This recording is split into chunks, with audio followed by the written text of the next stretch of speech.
Dekat tempat saya ni pokok-pokok tengah berbuah Dia tengah berbuah dan banyak jugalah buah. Jadi depan ni anda boleh tengok ni buah naga. Saya tak potong lagi. Kejap lagi kita nak potong kecil. Lebih saya masuk peti ais. Pada masa yang sama,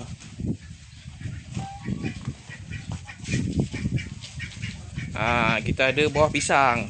Ya.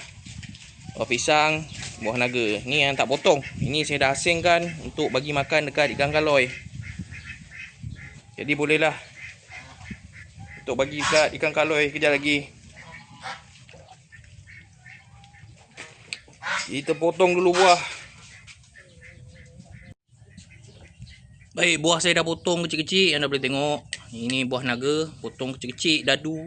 Ni buah pisang, potong kecil-kecil macam tu. Tolak je.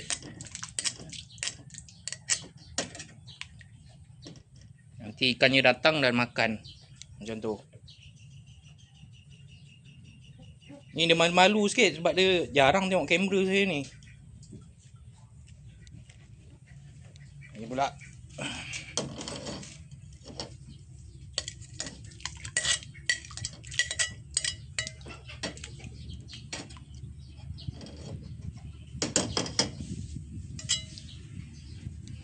Dah boleh tengok dia makan.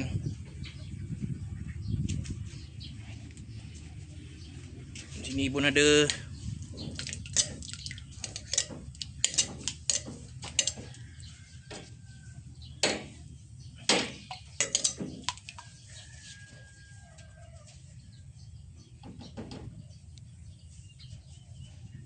Dan sini juga.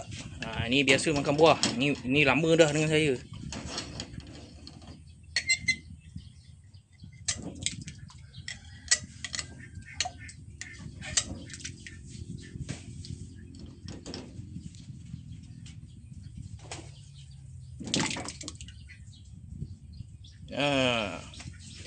Ikan kaloi makan buah. Buat makanan tambahan dia orang.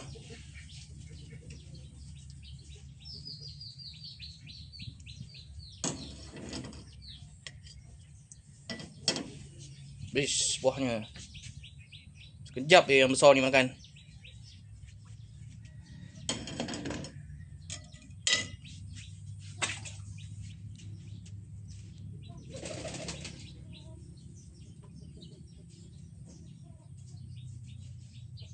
Okay.